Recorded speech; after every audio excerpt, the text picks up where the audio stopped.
Assalamualaikum warahmatullahi wabarakatuh. Bismillahirrahmanirrahim. Alhamdulillahirabbil alamin. Nahmaduhu wa nasta'inuhu wa nastaghfiruh. Wa na'udzu billahi min shururi anfusina wa sayyiati a'malina. Man yahdihillahu fala mudilla lahu wa man yudlil fala hadiya lahu. أشهد أن لا إله إلا الله وحده لا شريك له وأشهد أن محمدا عبده ورسوله لا نبي ولا رسول بعده اللهم فصل وسلم وبارك على سيدنا محمد وعلى آله وأصحابه والتابعين ومن تبعهم بإحسان إلى يوم الدين أما بعد فقال تبارك وتعالى يا أيها الذين آمنوا اتقوا الله حق تقاته ولا تموتن إلا وأنتم مسلمون صدق الله العظيم سبحانك لا علم لنا إلا ما علمتنا إنك أنت العليم الحكيم اللهم إنا نسألك علما نافعا ورزقا طيبا وعملا متقبلا اللهم لا سهل إلا ما جعلته سهلا وأنت تجعل الحزن إذا شئت سهلا. Hadirin jemaah salat maghrib Masjid Al-Hidayah yang dirahmati oleh Allah Ta'ala, alhamdulillah, puji dan syukur kita haturkan kehadirat Allah Subhanahu wa Ta'ala. Pada kesempatan malam hari ini kita dipertemukan kembali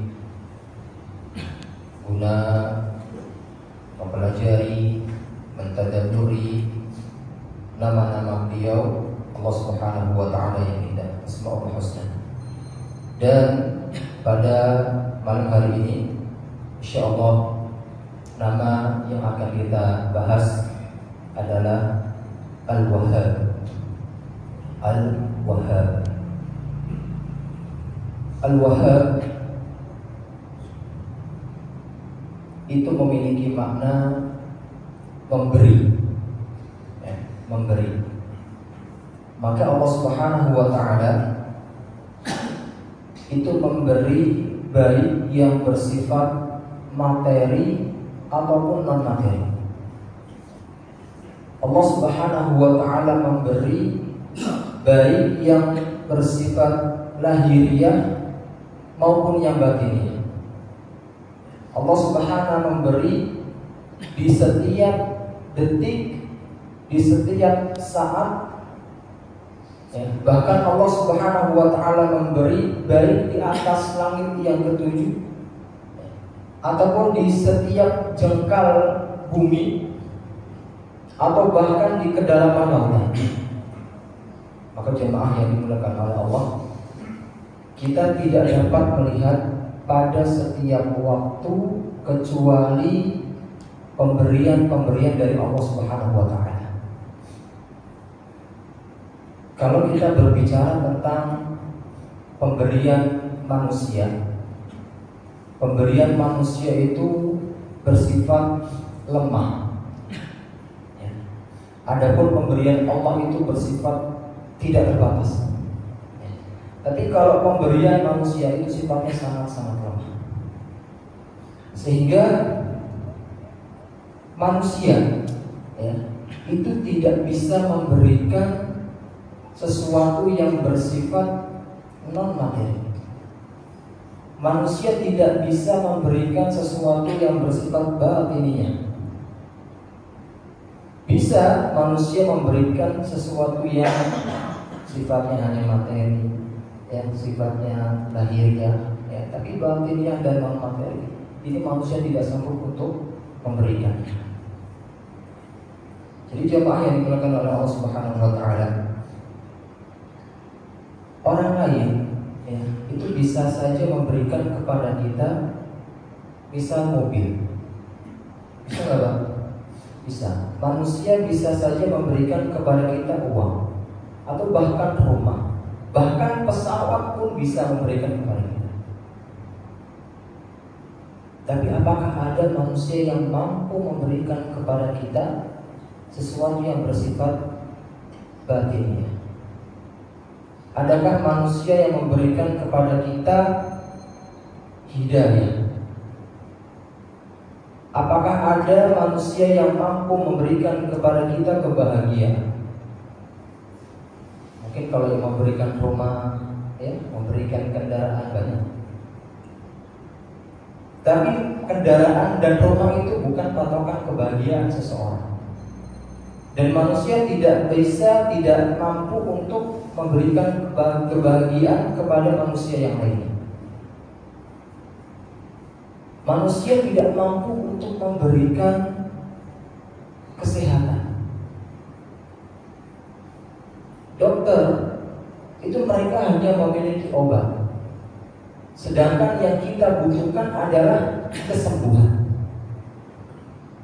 Dan kesembuhan itu tidak ada di tangan dokter. Kesembuhan hanya ada di tangan Allah Subhanahu wa Ta'ala. Manusia juga tidak bisa memberikan kecerdasan kepada orang lain. Kalau zaman kita sekarang, ya, kita kenal dengan AI, ya, kecerdasan buatan manusia. Ini kecerdasan kalau kita lihat luar biasa, seolah-olah sempurna. Tapi banyak sekali cacat, ya, kekurangan-kekurangan di sana. Nah, jemaah yang dilakukan oleh Allah Subhanahu wa Ta'ala,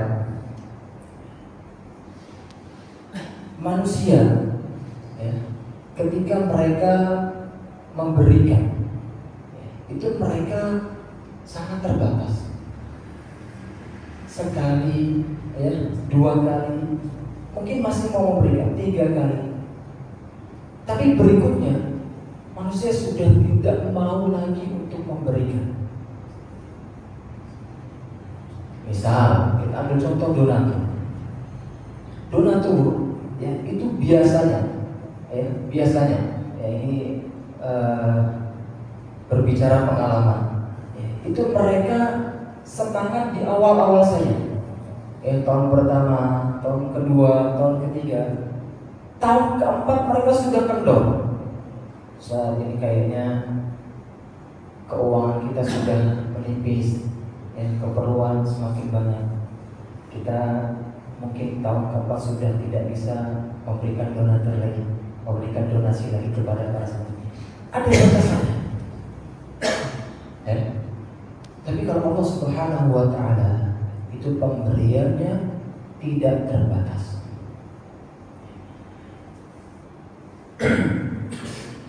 Maka di titik inilah, ya, Islam mengatakan bahwa semua kebutuhan kita, ya, semua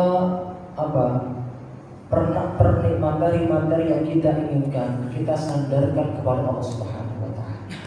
Ya, jangan sekali-kali kita sandarkan kepada selain Allah Subhanahu wa Ta'ala. Karena Allah Subhanahu wa Ta'ala adalah Al-Wahhab.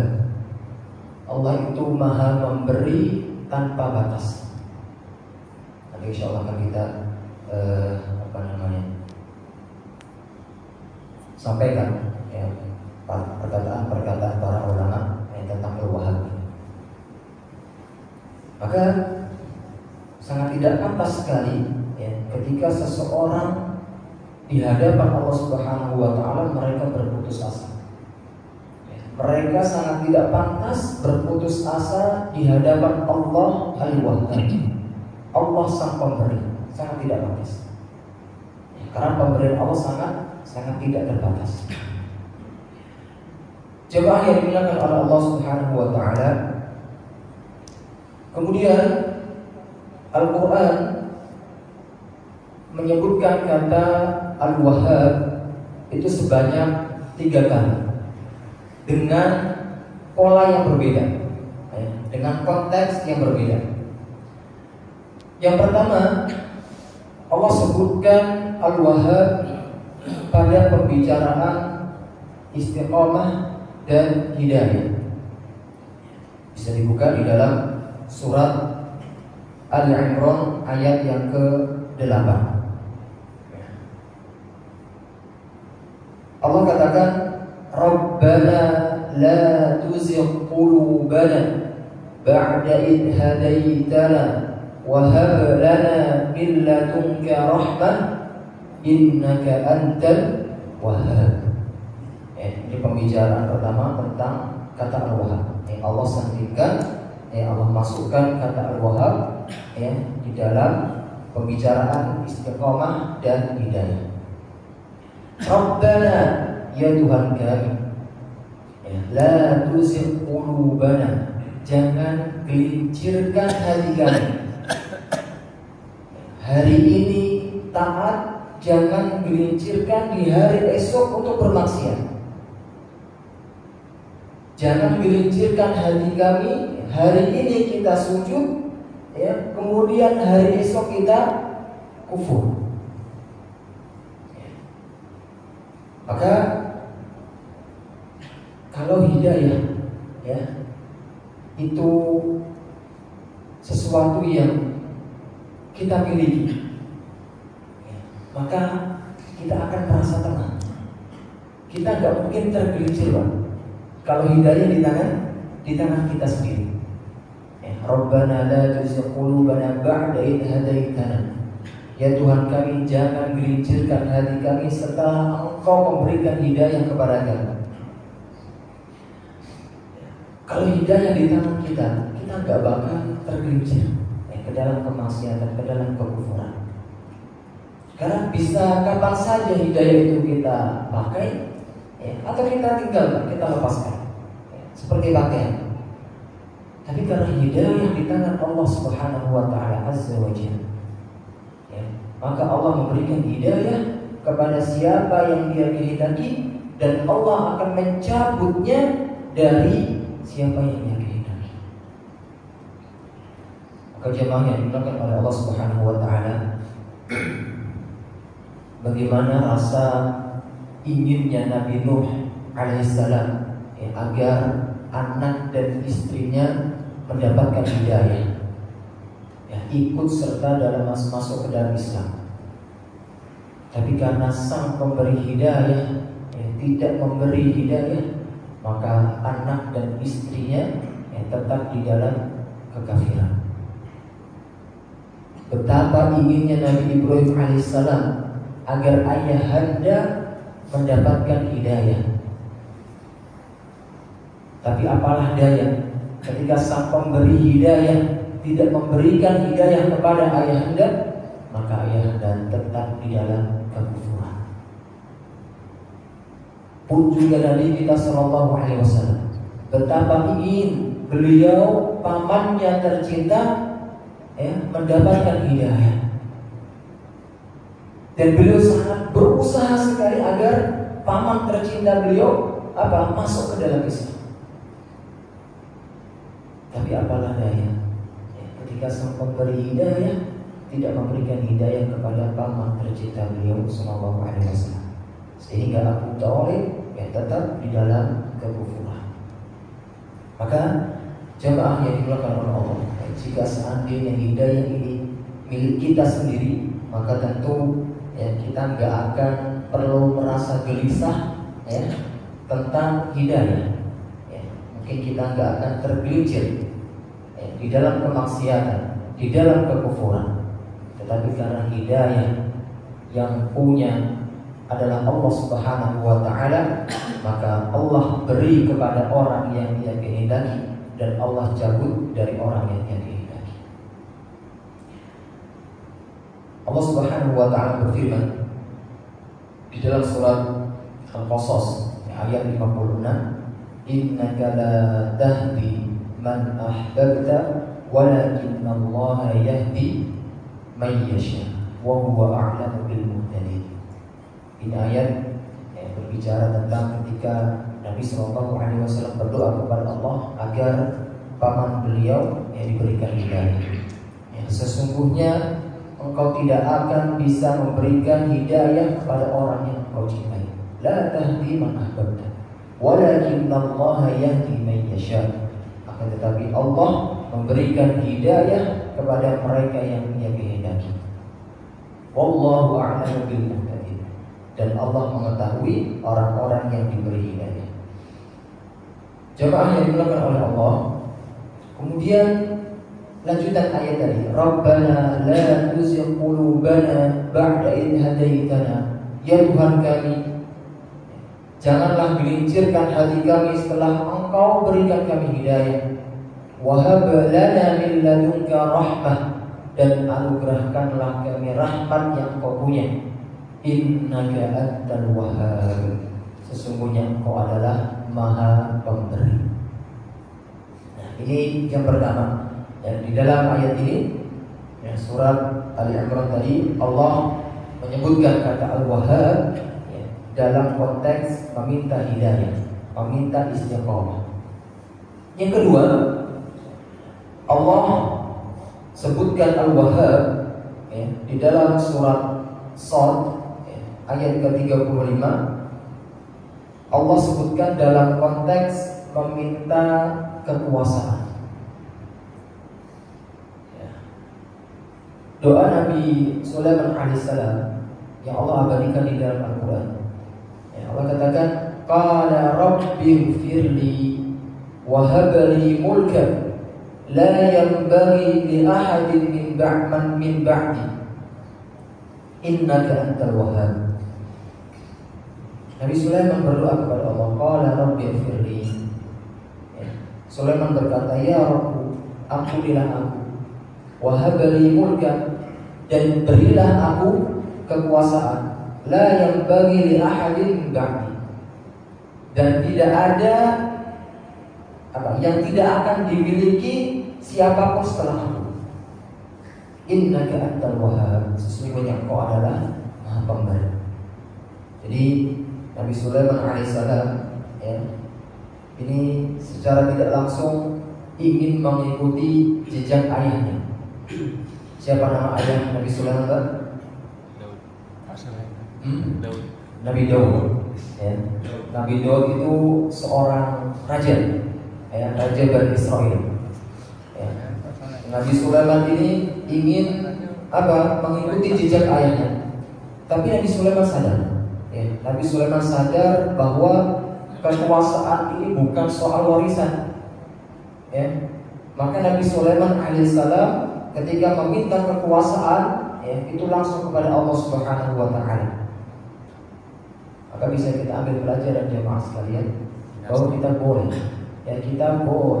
yang berdoa kepada Allah untuk meminta kekuasaan, ya, meminta jabatan boleh, ya. Tapi perhatikan, ya, ketika kita benar-benar mampu untuk merubah yang buruk menjadi baik. Ketika kita yakin mampu untuk merubah yang batil menjadi hak. Ketika kita mampu merubah yang baik menjadi lebih baik. Tapi ketika kita berambisi, ya, terhadap jabatan karena perlu, ya, karena ingin mengenyangkan diri sendiri, maka jangan. Tapi ketika ada amanah, ya, sebuah amanah yang memang wasilahnya harus tersalurkan lewat kekuasaan, maka tidak masalah. Ya, kita salurkan amanah tersebut, ya, lewat kekuasaan atau lewat jabatan. Baik, jemaah yang dimuliakan oleh Allah Subhanahu wa Ta'ala, Nabi Sulaiman sadar, ya, bahwa, ya, pada dasarnya pemilik kekuasaan adalah Allah Subhanahu wa Ta'ala, ya, dan ketika beliau meminta kekuasaan tersebut, ya, maka pertama kali beliau Rabbi firli, meminta ampun kepada Allah Subhanahu wa Ta'ala. Qala Rabbi firli wa habli mulka, ya Allah, ampunilah aku dan anugerahkanlah, berikanlah kepadaku kerajaan, la yanbaghi li ahadin min ba'di, yang mana tidak dimiliki oleh siapapun setelahmu. Maka ada, ya, tidak ada orang yang memiliki kekuasaan, ya, seperti yang dimiliki oleh Nabi Sulaiman alaihissalam setelah sepeninggalnya beliau. Maka kalau ada orang yang mengaku bisa berbicara dengan hewan, ya, maka ini dusta, sangat-sangat dusta. Ya. Jadi ini yang kedua. Al-Wahhab, ya, ya, di dalam ayat ini Allah umumkan, ya, Allah sampaikan dalam konteks kekuasaan. Ya. Dan ini menjadi perhatian bagi kita kesemuanya bahwa kekuasaan itu bukan soal banyaknya uang, bukan soal mengatur rakyat. Ya, kekuasaan itu Allah 100% yang kasih, ya, bagi Allah yang bagi siapa yang Allah kehendaki. Ya, dan Allah juga akan mencabut, ya, kekuasaan tersebut, ya, dari siapa yang Ia kehendaki. Allah sampaikan di dalam Al-Quran, Qulillahumma malikal mulki tu'til mulka man tasha. Katakanlah, wahai Tuhan, malikal mulki, pemilik kerajaan, tu'til mulka man tasha, engkau berikan kerajaan kepada siapa yang engkau kehendaki. Wa tanzi'ul mulka mimman tasha, dan engkau mencabut kerajaan tersebut, ya, dari siapa yang engkau kehendaki. Wa tu'izzu man tasha, dan engkau memuliakan orang yang engkau kehendaki. Wa tudhillu man tasha, dan engkau juga menghinakan bagi siapa yang engkau kehendaki. Biyadikal khair, ya, segala kebaikan ada di tangan. Innaka ala kulli syai'in qadir, sesungguhnya engkau mampu segala-galanya.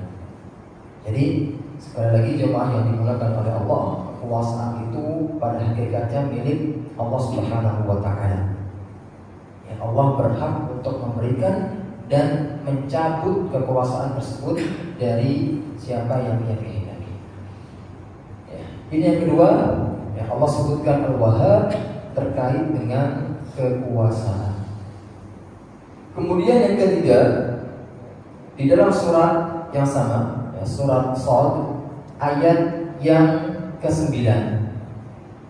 Tadi ayat yang keberapa sebelumnya?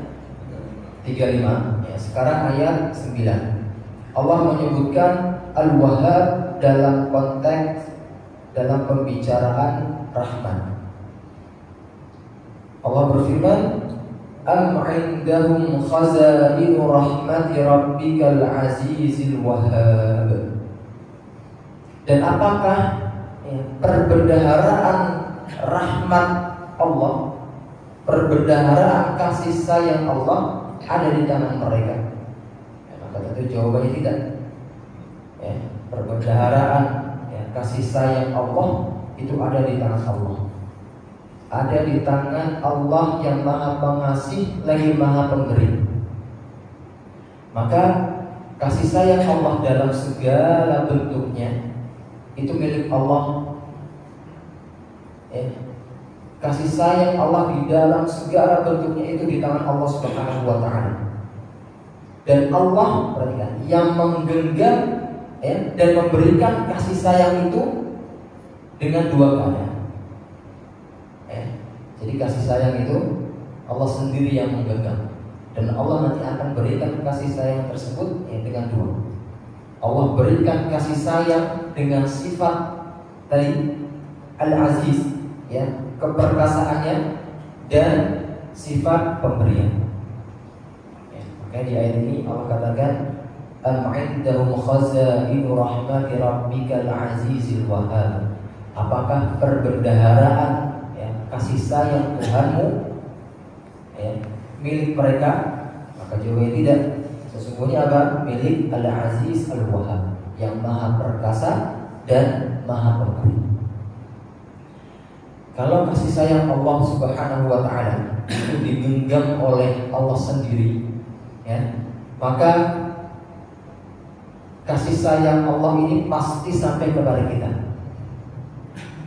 ya. Dan ketika kasih sayang Allah genggam dengan sifat aziz, ya, sifat keperkasaan, maka tidak ada satupun yang mampu untuk menghalangi rahmat atau kasih sayang tersebut sampai kepada kita. Paham Pak, ya? Kenapa Allah gandengkan, ya, Al-Aziz dengan Al-Wahhab, ya, di dalam konteks atau pembicaraan rahmat.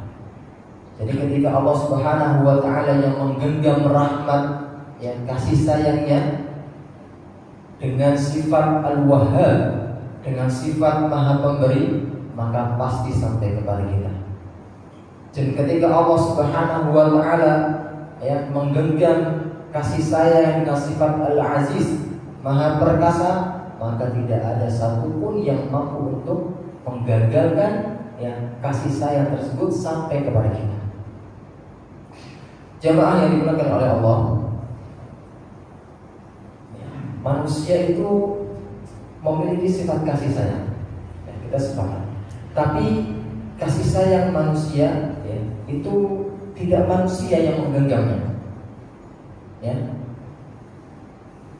Kalau kasih sayang manusia, manusia tidak secara langsung menggenggamnya, maka pasti kasih sayang tersebut terkadang tidak sampai kepada manusia yang lain. Kita ambil contoh koruptor, para korupsi.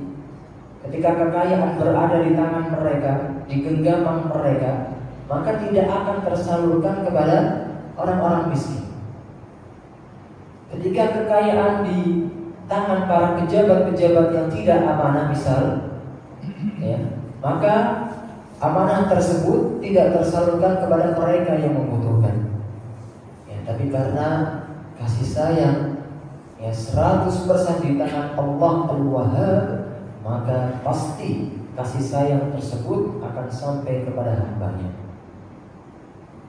Baik, jemaah yang dimuliakan oleh Allah Subhanahu wa taala, misal kalau kita ingin mendapatkan sesuatu tersebut direbutkan, diinginkan oleh banyak orang. Ada orang-orang yang dengki, orang yang iri, ada orang-orang yang soleh misal, semuanya menginginkan sesuatu tersebut. Maka ada satu cara untuk mendapatkan sesuatu tersebut, yaitu dengan apa? Dengan doa yang berisi wasilah dua nama, Al-Aziz dan Al-Wahhab.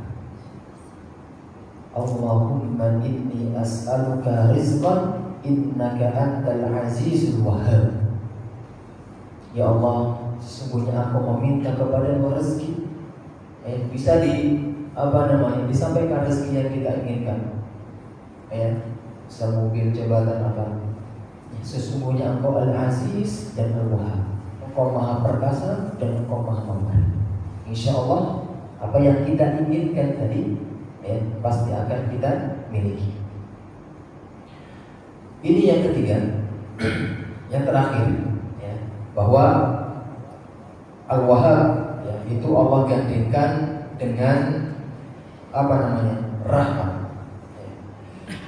Kemudian jemaah yang dimuliakan oleh Allah, tiga ayat ini tadi yaitu berbicara tentang nama Al-Wahhab yang Allah gantikan dengan, atau Allah masukkan di dalam konteks yang beraneka ragam. Yang pertama ada konteks hidayah, kemudian yang kedua Allah masukkan Al-Wahhab dalam konteks apa tadi? Kekuasaan. Yang ketiga Allah masukkan Al-Wahhab dalam konteks rahmat. Berikutnya kita coba lihat penafsiran para ulama terkait dengan nama Al-Wahhab. Yang pertama, Imam Ibnu Jarir At-Tabari, beliau menafsirkan Al-Wahhab dengan tafsiran Al-Mu'ti ibadahu at-tawfiqa was-sadada lithabati 'ala ad-din wa tasdiqil kitabi wa tasdiqil mursalin. Al-Mu'ti ibadahu, yaitu zat yang memberi hambanya at-taufiq, taufik wassadad, dan hidayah lithabati 'ala ad-din, untuk tetap istiqamah yang kokoh di atas agama. Wa tasdiqil kitab, dan membenarkan Al-Qur'an, wa tasdiqil mursalin, dan membenarkan hadis Rasulullah sallallahu alaihi wasallam. Nah, Allah lah yang memberikan taufik dan hidayah, dan Allah juga yang mencabut hidayah tersebut. kapan saja, ya, sesuai dengan kehendaknya. Dan tidak ada yang bisa menghalangi Allah Subhanahu wa Ta'ala di dalam memberi, ya, ataupun mencabut hidayah. Setelah Rasul Shallallahu Alaihi Wasallam wafat, ya, dan kekhalifahan, ya, dipegang oleh sahabat Abu Bakar As-Siddiq, banyak sekali orang-orang yang murtad, ya, keluar dari Islam. Ribuan orang, ya, murtad. Maka Abu Bakar As-Siddiq berusaha keras, ya, dengan apa?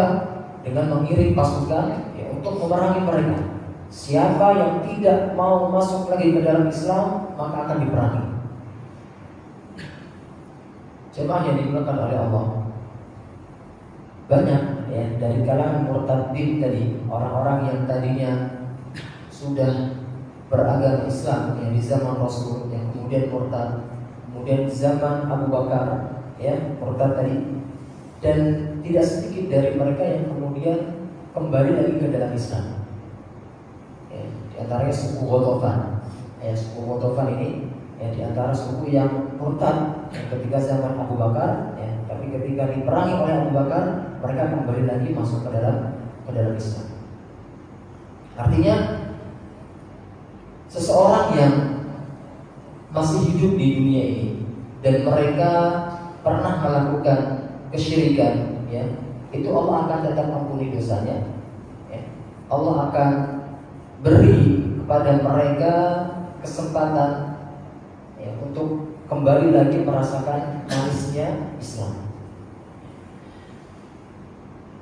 Abu Bakar As-Siddiq yang melihat kondisi gelombang murtad yang sangat besar, maka beliau ketika itu banyak, ya, dan sering berdoa kepada Allah dengan doa yang kita ayat di dalam surat Ali Imran, ya, Rabbana la tuzigh qulubana ba'da idh hadaitana wa hab lana min ladunka rahmah innaka antal wahhab.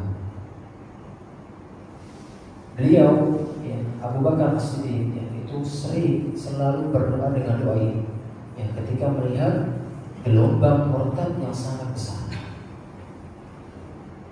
Bayangkan Pak, Abu Bakar As-Siddiq itu adalah salah satu orang yang dijamin langsung oleh Rasul yang masuk ke dalam surga. Kata Rasul Sallallahu Alaihi Wasallam, Abu Bakar fil Jannah, ya, Abu Bakar itu masuk ke dalam surga. Orang yang sudah mendapat jaminan surga itu terus dan terus, ya, berdoa kepada Allah untuk apa? Meminta hidayah, meminta keistiqomahan di atas agama. Maka apalagi dengan kita yang tidak ada jaminan, tidak ada orang yang menjamin kita untuk masuk ke dalam surga, tidak ada. Maka sangat-sangat pantas untuk kemudian kita lebih dan lebih memperbanyak doa kepada Allah Subhanahu wa Ta'ala agar selalu diberikan hidayah dan taufik di atas agama Islam ini. Mudah-mudahan Allah Subhanahu wa Ta'ala mewafatkan kita dalam keadaan Islam. Baik. Dengan doa ini Abu Bakar As-Siddiq yaitu berharap agar tetap, ya, berdiri kokoh di atas Islam, ya, dan tidak mau lepas dari Islam. Jadi di dalam Islam, ya, doa itu ada dua. Ini bahasa saya, ya, doa itu ada dua. Ada doa yang bersifat ampunan. Kemudian ada doa yang bersifat istiqomah, ya, doa ampunan dan doa istiqomah. Doa ampunan ini adalah doa untuk masa lalu, ya, doa dosa-dosa kita yang masa lalu, ini doa ampunan. Dan doa istiqomah adalah doa untuk masa depan kita. Singkatnya, doa ampunan, ya, itu agar masa lalu kita diperbaiki oleh ampunan. Ya. Dan doa masa depan, ya, istiqomah agar masa depan kita diperbaiki oleh istiqomah. Kalau ditanya, Pak, misal, ya, kalau disuruh milih doa ampunan atau doa istiqomah? Ampunan. Ampunan. Ya, jawabannya mesti dua-duanya. Tapi kalau misal disuruh pilih antara doa ampunan atau doa istiqomah? Ampunan. Hah? Ampunan. Kenapa ampunan, Bang? Karena udah diampuni, insya Allah akan mengistiqomahkan. Kalau saya pilih doa istiqomah. Kenapa? Rasulullah SAW bersabda, "Innamal a'malu bil khawatim." Sesungguhnya, ya, perbuatan itu sesuai akhirnya. Apakah dia husnul khatimah atau su'ul khatimah? Jadi inilah standar manusia. Apakah dia dikatakan sebagai husnul khatimah atau su'ul khatimah? Coba lihat akhirnya. Dia mati dalam keadaan ngapain? Kalau dia mati dalam ketaatan lagi baca Quran, maka insya Allah dia husnul khatimah. Kalau dia mati dalam keadaan misal lagi mabuk-mabukan, ya, maka dia mati dalam keadaan su'ul khatimah. Ini kita menilai secara zahir, ya, bukan secara batin. Jadi kalau kita disuruh pilih, ya, doa istiqomah, ya, karena amalan kita itu ditentukan dari akhir kehidupan kita. Akhir kehidupan kita lagi apa? Kalau lagi baik, ya insya Allah husnul khatimah. Tapi kalau lagi buruk, ya na'udzubillah. Baik. Ini yang pertama, ya. Imam Ibnu Jarir Al-Tabari. Ya. Kemudian yang kedua, Imam Al-Khattabi, ya, beliau juga menafsirkan kata Al-Wahhab di dalam kitabnya Syarh Du'a. Beliau mengatakan alladzi yajudu bil 'ata'i min ghairi istifadatin aw min ghairi istiqam. Ya, aw min ghairi istiqam. Dialah Al-Wahhab, ya, yang maha dermawan, ya, yajudu bil 'ata', yang maha dermawan dengan segala pemberiannya. Min ghairi istifadah atau min ghairi istihqaq. Allah dermawan tanpa mengharap sedikit pun balasan dari manusia. Manusia kalau mereka memberi, ya, itu pasti mereka mengharapkan sesuatu. Tidak ada manusia ketika memberi tanpa mengharapkan balasan. Tidak ada. Ada dua model, ya, ketika manusia itu memberi.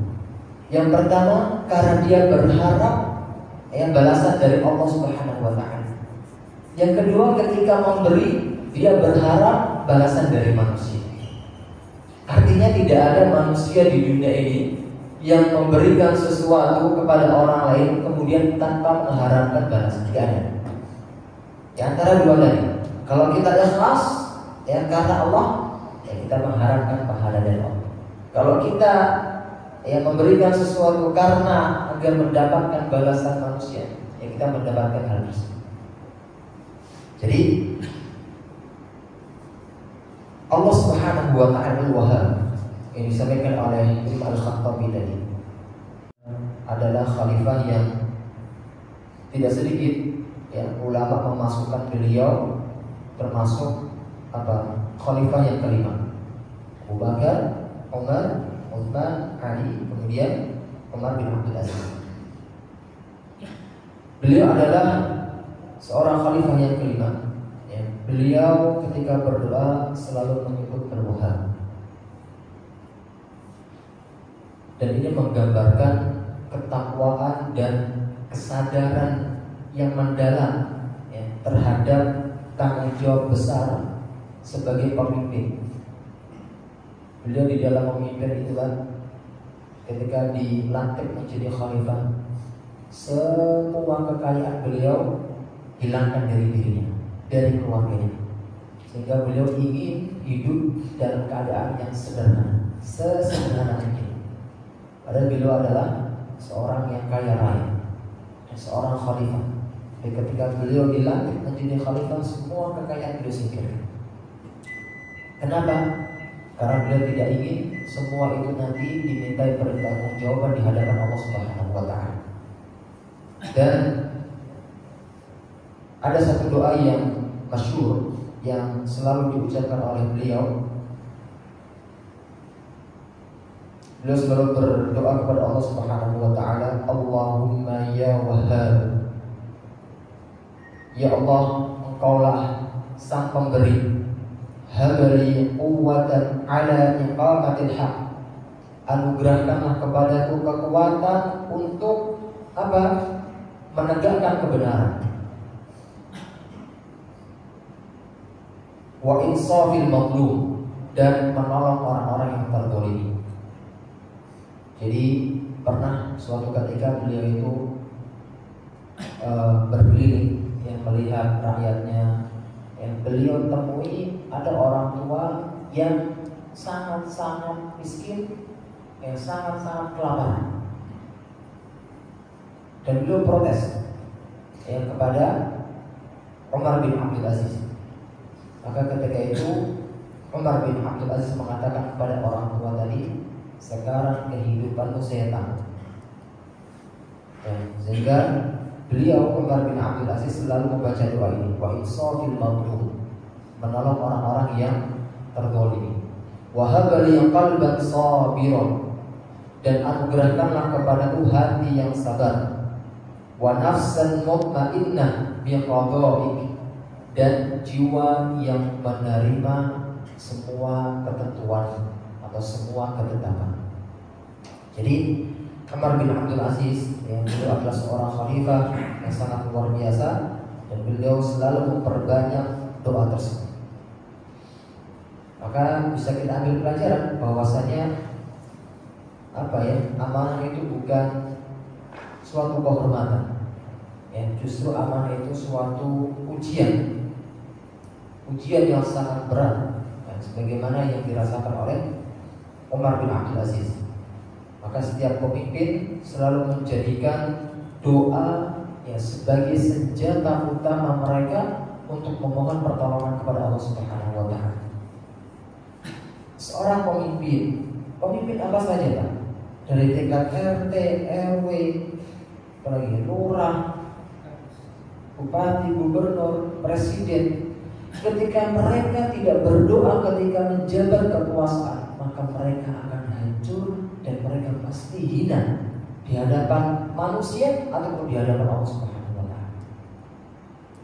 Maka sebagai seorang pemimpin ini bisa menjadi sebagai landasan bahwa doa merupakan senjata utama bagi para pemimpin. Ini ibadah yang pertama yang bisa kita praktekkan. Ibadah yang kedua adalah husnul, berbaik sangka kepada Allah Subhanahu wa taala. Selalu berhusnudzon kepada Allah atas apa yang Allah berikan kepada kita. Allah itu lebih tahu apa yang kita butuhkan daripada kita sendiri. Kita ini bodoh Pak, terkadang kita ini mengetahui apa yang bukan mengetahui, tidak mengetahui apa yang kita butuhkan untuk diri kita sendiri. Sehingga kadang kita mikir sering sekali pemberian Allah itu sesuatu yang tidak kita inginkan. Kita minta sehat tapi malah dikasih sakit. Kita minta uang tapi malah dikasih miskin. Kita minta anak tapi malah gak dikasih. Terkadang apa yang kita inginkan itu tidak sesuai dengan apa yang Allah berikan kepada kita. Pikiran kita seperti itu. Tapi ingatlah bahwasanya apa yang Allah tetapkan bagi kita, semua yang Allah berikan kepada kita, itulah yang kita butuhkan. Ketika kita berdoa sekali, 2 kali, 3 kali, belum diijabah oleh Allah. Terkadang mungkin maaf terbesit di dalam pikiran kita, kok Allah ini pelit ya. Ya, saya sudah berdoa lama, bertahun-tahun kok belum diijabah. Maka coba kita perbaiki cara pandang kita. Coba perhatikan pemberian Allah yang lain. Misal kita minta sama Allah, ya Allah saya minta rumah misal. Bertahun-tahun, 10 tahun, 15 tahun, 20 tahun, belum juga dikasih sama Allah. Sehingga kita terkadang merasa Allah pelit ya, gak dikasih-kasih. Coba cara sudut pandang kita benahi. Coba kita lihat kepada pemberian-pemberian yang lain. Betapa banyak sudah pemberian Allah yang Allah kasih kepada kita. Ada yang sanggup menghitungnya. Allah beri kita mata, Allah beri kita telinga. Coba kita lihat orang-orang yang Allah tidak kasih mata, orang-orang yang Allah tidak kasih pendengaran, biar kita semakin bersyukur. Coba kita lihat saudara-saudara kita yang tidak punya kaki. Itu pemberian yang sangat luar biasa. Coba kita melihatnya ke sana. Jadi bukan hanya melihat kepada sesuatu yang kita minta ya, tapi kepada pemberian-pemberian yang sudah Allah berikan kepada kita. Maka insya Allah kita akan menjadi hamba-hamba yang lebih bersyukur kepada Allah Subhanahu wa Ta'ala. Baik, jemaah yang dimuliakan oleh Allah, banyak ya, ada juga ibadah cinta ya.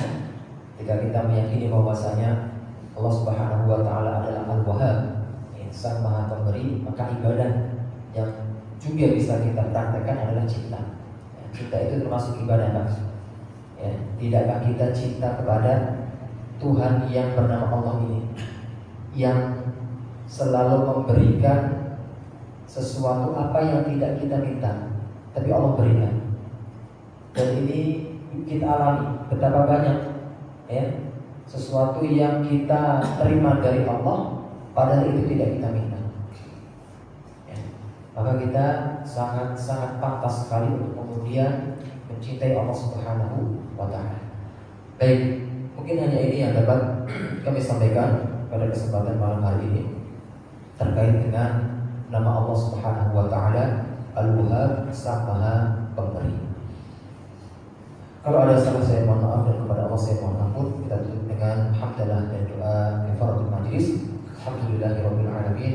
Subhanakallahumma wa bihamdika asyhadu an la ilaha illa anta astaghfiruka wa atubu ilaik. Wassalamualaikum warahmatullahi wabarakatuh.